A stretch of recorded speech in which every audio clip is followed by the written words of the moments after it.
you have had this morning. Your bank app will not load. Neither will the one for your door, or your work chat, or the thing that turns your lights on.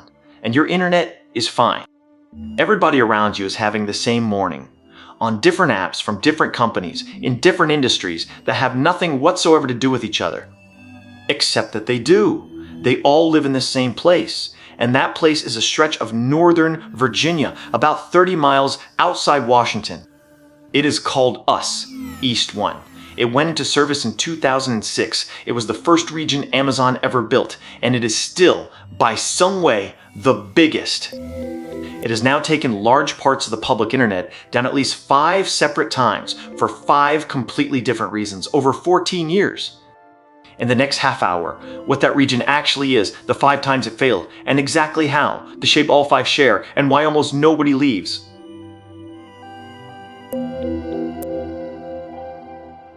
Start with what a region even means, because the word does an enormous amount of hiding, and almost everyone who uses the cloud has never had it explained.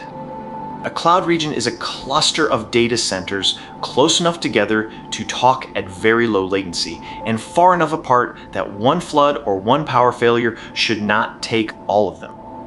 Inside a region are availability zones, which are the isolation boundary you are told to design around. Put your system in 2 zones and 1 zone failing should not end you. That is the promise, and for ordinary hardware failures, it is a good promise that gets kept constantly, invisibly, thousands of times a day, without anyone ever hearing about it.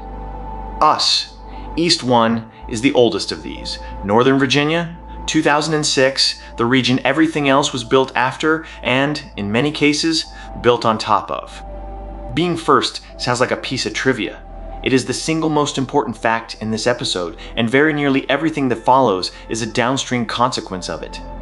When you are first, you are not building a region, you are building the thing itself. And the general case has not been invented yet because there is no second case to generalize from. So decisions get made that are perfectly reasonable when there is exactly one region in the world and become permanent structural facts when there are 30 of them. It is also the largest.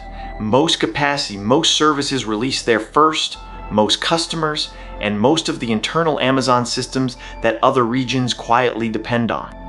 And it is the default. Open a console without thinking and that is where you land. A decade of tutorials, sample code, and copied configuration files all point at it. Which means the concentration is not really a design decision anybody made. It is an accumulation, one reasonable default at a time, over roughly 20 years. Now, none of that would matter very much if us-east-1 were simply a big region. Big regions fail and their customers have a bad day. That is a contained problem. It matters because of something else that lives there, and this is the part that most people who use the cloud every working day have genuinely never been told about. Some of the things you think are everywhere are not everywhere. They have one home, and their home is a stretch of Northern Virginia. Every cloud service has 2 halves, and if you take exactly one idea away from this episode, make it this one, because everything after it is a consequence. There is a data plane, which is the service doing its job, serving the file, answering the query, routing the packet. That is what you are paying for. And there is a control plane, which is how you change the service, create the thing, delete it, update a record, fail over to the other region. Those 2 halves fail independently, and the industry spent a long time not saying that out loud because the distinction only becomes urgent on the worst day.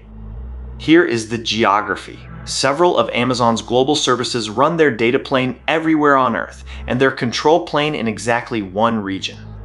Identity and access management. Route 53, the DNS service. CloudFront, the content network. Organizations, billing. Their control planes resolve to us-east-1 wherever in the world you happen to be sitting. The Route 53 control plane creating hosted zones, changing records, editing health checks, moving traffic policies, everything you would touch in an emergency is hosted in us. The default global endpoint for the security token service, which is the thing that hands out the temporary credentials your systems use to prove who they are, is in us. East-1. Read those 2 again and put them next to a disaster plan.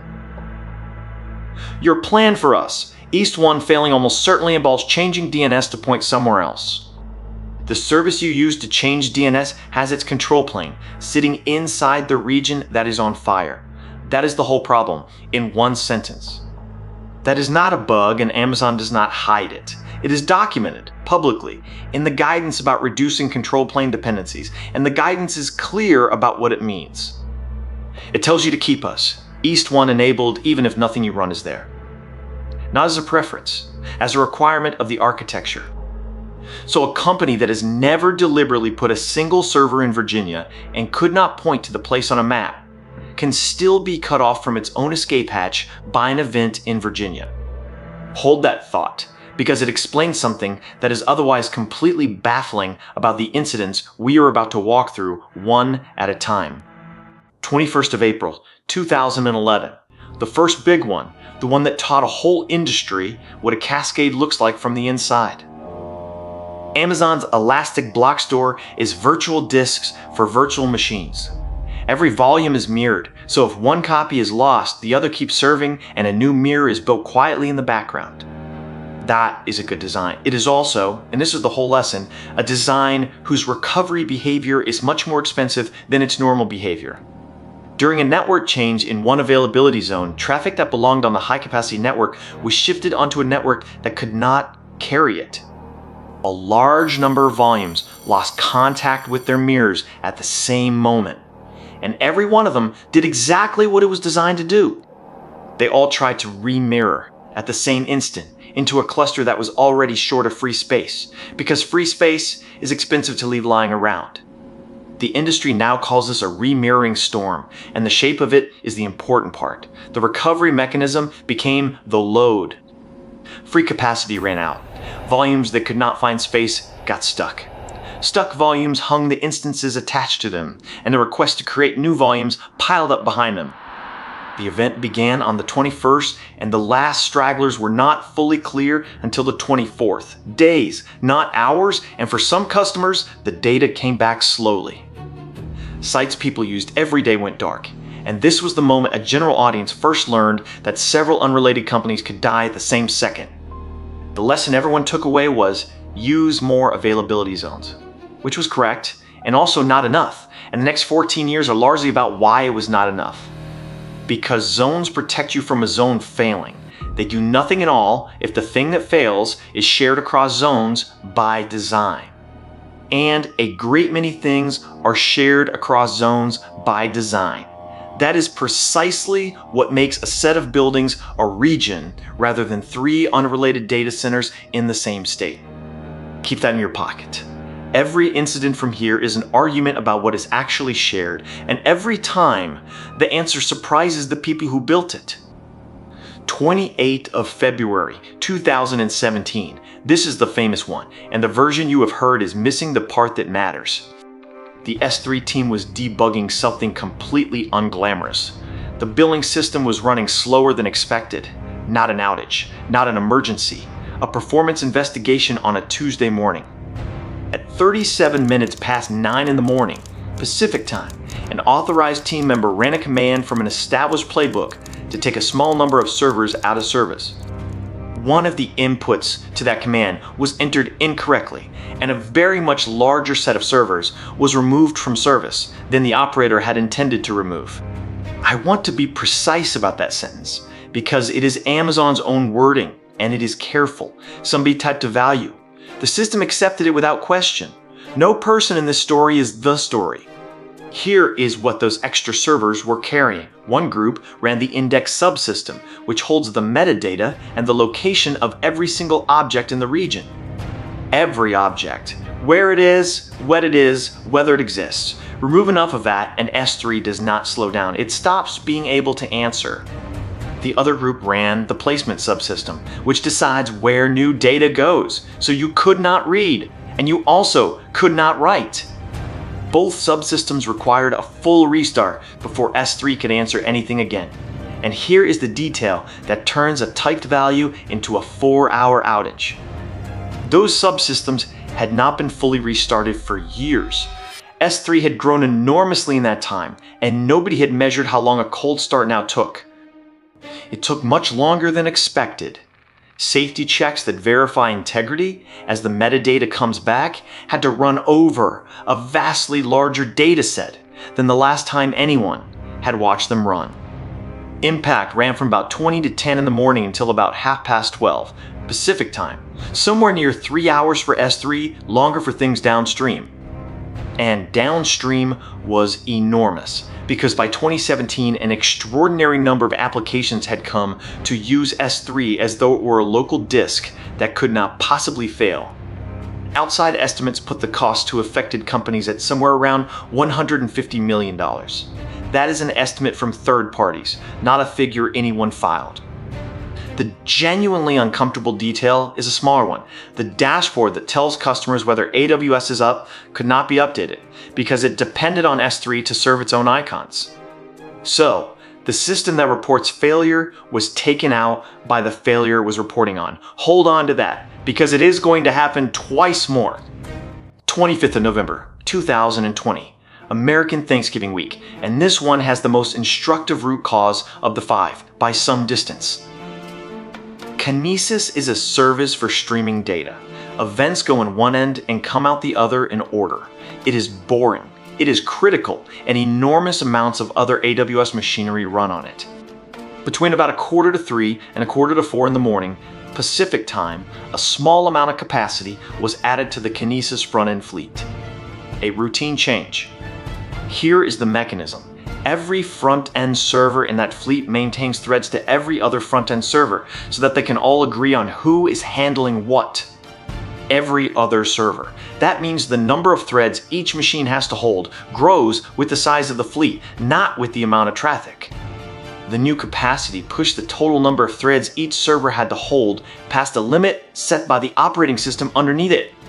Not a limit anybody in Amazon had chosen for Kinesis. A limit in the layer underneath which nothing in the service was watching, because nothing in the service knew it was close to it. Errors started appearing about an hour and a half later. Adding capacity had removed capacity, which is the sort of sentence that makes an on-call engineer question their own eyesight. And it was slow to diagnose precisely because of that inversion. The change that caused it looked, in every log, like a successful scaling operation. Then, the dependencies fell over. CloudWatch, which is how you see metrics and alarms, Cognito, which handles user identity, Event Bridge, Internet of Things Core. All of them use Kinesis. CloudWatch is the one to notice. When your monitoring depends on the thing that is broken, your instruments go dark at the exact moment you need them most. And the service health dashboard degraded again for the same reason as 2017. Its own tooling depended on services that were affected. Amazon's summary was scrupulous about one distinction, and it is worth repeating. The capacity addition was the trigger. It was not the root cause. The root cause was a limit nobody was measuring at all, sitting quietly underneath a design in which every server has to hold open a connection to every other server. That design had been fine for years. It was fine at the size the fleet was on the 24th of November. It was not fine one small step later, which is the thing about limits like that. They give you no warning at all, and then they give you everything at once. 7th of December, 2021. Shorter, broader, and the least satisfying of the 5, because the public explanation stays fairly high up. Amazon attributed it to impairment of several network devices on its internal network, the network that AWS's own services use to talk to each other, not the one your traffic rides on. The trigger, again, was an automated scaling activity. It produced a large surge of connection activity, and that congested the devices sitting between the internal network and the main network. Congestion caused delays. Delays caused retries. Retries caused more connection activity. The loop fed itself, which is the same shape as the remirroring storm 10 years earlier wearing different clothes. Broad impact ran somewhere in the range of 5 to 7 hours, and it landed hardest on control planes, Elastic Compute, DynamoDB, and the load balancers in front of everything. Control planes hardest is the phrase to hold on to. Existing things largely kept running. What you could not do for most of a working day was change anything. And changing things is exactly what you need to do during an incident. Launch replacement capacity, move traffic, fail over. All of that is control plane. So, companies with a perfectly good, well-documented, genuinely tested, multi-region plan discovered that executing the plan required the very region they were trying to leave. That is the concrete cost of the geography from earlier, and 2021 is where it stopped being theoretical for a lot of very large engineering organizations. For the third time in this episode, status reporting to customers was slow and incomplete because the tools used to update it were themselves affected by the event. 3 separate incidents, years apart, different services, different root causes, and precisely the same secondary failure every single time. It is very hard to build a status page that does not depend on you. Every honest engineer knows this, and it is still the most common single point of failure in the industry. If your monitoring, your alerting, and your public communication all run inside the system they describe, you have not built 3 systems. You have built one, drawn 3 times. Which brings us to the most recent one, and the one that shows the whole pattern at its very clearest because the fault at the bottom of it is so small. Late on the 19th of October, 2025, at 48 minutes to midnight, Pacific time, the region began to fail again. It was not clear until 20 past 2 the following afternoon. Roughly 15 hours, and by most measures, the widest reaching cloud incident there has been. DynamoDB is Amazon's managed database. It is fast, it is enormous, and a very large number of AWS's own internal services keep their state in it. DynamoDB did not break. The database was fine the entire time. What broke was every system's ability to find out where it was. There is an automated system that manages the DNS records for DynamoDB's endpoints, keeping the published name pointed at a healthy set of addresses as machines are added and removed. That automation contained a latent defect, a rare race condition, sitting there quietly, waiting for 2 operations to interleave in an order they normally do not.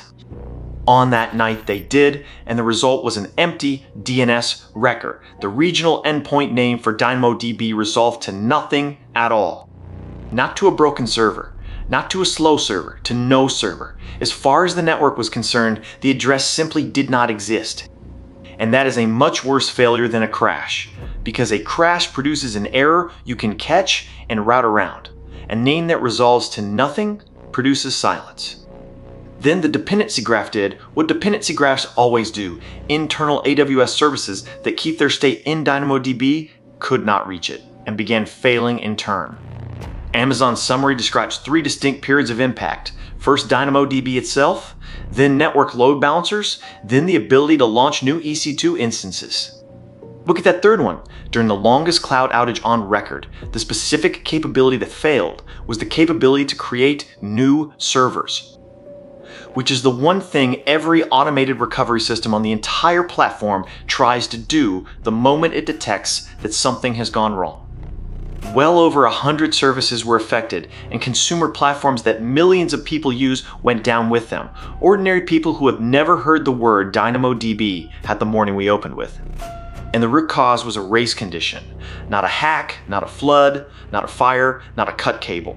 2 pieces of automation running in the wrong order, once.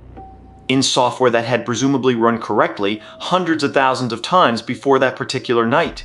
In exactly the same way, on exactly the same code path.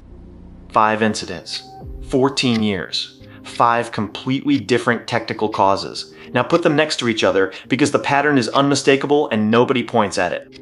First, in 4 of the 5, the trigger was a routine, approved, successful change, a scaling activity, a capacity addition, a playbook command, an automated DNS update. Not one of them was an attack. Not one was a natural disaster. The cloud's worst days have been caused by the cloud doing maintenance on itself. Second, in every single one of the 5, the damage was not the failure itself. The damage was the system's own response to the failure. Volumes remirroring, clients retrying, recovery automation launching fresh instances, each mechanism working exactly as designed and collectively turning one small fault into a storm. A system that recovers aggressively is a system that attacks itself the moment enough of it is unhealthy at once. That is not a flaw somebody failed to notice. It is a trade-off that only shows its bad side above a threshold. Third, in everyone, something that everybody assumed was independent turned out not to be.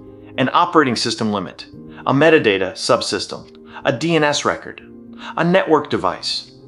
Availability zones protect you from a zone failing. They do not protect you from the one thing that all the zones agree on, and there's always something that all the zones agree on. Fourth, and this is the one I would put on a wall, the instruments failed with the system 3 times out of 5. Monitoring inside the failure. Status page inside the failure. Alerting inside the failure. If it runs on what it watches, it is not a second system. And fifth, the blast radius has grown every time, not because the failures got worse, but because more of the world moved in between them. The 2011 event took down a handful of well-known websites. The 2025 event took down banking apps, games, workplace tools, and doorbells in the same 15 hours. Same region, same general kind of fault. A vastly larger and more interconnected thing sitting on top of it, built in the years in between. So the honest summary is not that us-east-1 is fragile. By any reasonable measure, it is one of the most reliable pieces of infrastructure ever built. It is that we have collectively made its rare bad days into everybody's bad days, and we did that one default setting at a time. Which raises the obvious question, and it is the question that quietly turns this into an economics episode wearing a hoodie. If everyone knows this, and everyone does know this, it is written down, in public, by the operator. Why is anybody still there? 4 reasons, and not one of them is stupidity. Every one of them is a defensible position that a competent engineering organization has arrived at on purpose. 1. Data gravity. Moving compute is easy. Moving a large, live, constantly written database to another region without downtime is one of the hardest routine jobs in the industry. And you have to keep both copies correct while you do it, in an application that was not built with the idea that there would be 2. 2. The global endpoints. We covered this. Some control planes are only NS. East-1, so leaving does not fully remove the dependency. It removes some of it at full cost. That is a genuinely demoralizing calculation to be handed. Spend a year of engineering, pay double, and still be exposed to the same region on your worst day, just less. 3. Cost, and not only money. Running active in 2 regions means double the capacity, and it means every engineer now reasons about 2 of everything, forever. New failure modes appear that did not exist before. Split brain, replication lag, 2 systems disagreeing about what is true. Some teams have made themselves less reliable by going multi-region badly. 4, and this is the real one, the incentive is wrong, and it is wrong in a way that is not any individual's fault. When us-east-1 goes down, everybody goes down. Your competitors are down. The news says the internet is down. Nobody is switching to your rival because your rival is also dark. When you alone go down, you alone are down. And you are the one writing the apology and answering the questions and watching people leave. So the expected reputational cost of a shared outage is genuinely lower than the cost of a private one. And everybody's rational, individually correct response is to stay where everybody else is. Which is not a technical problem. It is the same structure that puts every bank in one street and every film studio in one city, and it produces the same result, correlated risk that nobody chose. You end up with a system where no single participant is being careless and the aggregate is more fragile than any of them would have designed on purpose. And that is a much harder problem than a race condition, because a race condition can be fixed by the people who own the code. Nobody owns the incentive. There is no team you can page, no runbook you can write, and no post-event summary that will ever be published about it. Suppose you did want to reduce your exposure, not eliminate it, which is not on offer. Reduce it. What does that actually look like? Start with the honest inventory, because most teams cannot answer this question. Which of your dependencies have a control plane you do not control the location of? Identity, DNS, certificates, content delivery, billing, secrets. The list is usually shorter than people fear and reliably longer than they expect when they actually go and check. been asked the only question that matters about each one. Does my recovery path need it? Not does my service need it? Does the process of saving my service need it? Because a dependency that only affects normal operation degrades you. A dependency in the recovery path takes away your ability to respond, and those are different categories of risk. Concretely, that is where the real work sits. Pre-create the things you would need to create during an incident. Health checks, records, alternative endpoints, standby capacity. Because on the bad day, reading usually still works, and writing usually does not. Anything that already exists has a good chance of surviving. Anything you have to make will not get made. Then move your instruments out. Monitoring, alerting, and status communication should not run on the platform they describe. This is cheap, it is unglamorous, and 3 of our 5 incidents make the case for it. Then rehearse it. Not a document, not a diagram, not a tabletop discussion. An actual exercise where somebody removes the region and the team runs the plan against the clock. Every one of these incidents contained a component that had not been exercised at current scale. The subsystem that had not been restarted in years. The thread limit nobody had measured. The race condition that had never yet raced. Untested recovery is not recovery. It is a document about recovery, and documents do not restart index subsystems or measure thread limits on your behalf. And finally, decide deliberately. Some systems genuinely should accept the correlated risk. If you are down when the whole internet is down, that may be an acceptable answer for what you do. Just make it a decision somebody made in a room with the trade-off written down rather than the accumulated result of 20 years of default settings. That is the whole difference between an architecture and a habit, and almost every system you have ever worked on has been somewhere on that line. 4 things to take away, and they work whether you run a global platform or one small service that 3 other teams quietly depend on. 1. Separate the 2 questions, what breaks my system and what breaks my ability to fix my system. Almost everyone maps the first and almost nobody maps the second. That second list is shorter, far more dangerous, and it is where every one of these long, expensive days was actually decided, hours before anybody noticed. 2. Anything you would have to create during an incident, create now. Records, credentials, capacity, permissions. Writes are what fail first, and reads are what survive. This is the cheapest reliability work that exists. It costs an afternoon, and it is the difference between a plan and a wish. 3. Get your instruments off the thing they are watching. If your dashboard, your alerts, and the page you use to tell customers what is happening all run in the same place as the service, you are blind exactly when it matters. 3 of the 5 incidents in this episode featured a status system that could not report the outage it was reporting on. That is not bad luck happening repeatedly. That is a design everyone keeps repeating. 4. Find the limit nobody is measuring. In every one of these, something had a ceiling that no dashboard displayed, because it lived in a layer below the one being watched. Thread counts, restart times, free capacity, and a recovery pool. Ask your team what would run out first if everything tried to recover at once. If nobody can answer, that is the answer. Those 4 are the whole method, and every one of them survives completely intact when you strip away the region, the vendor, the scale, and the year. Which is the point of this program. We are not here to enjoy watching large companies fail. We are here to work out which specific decision turned a fault into an outage.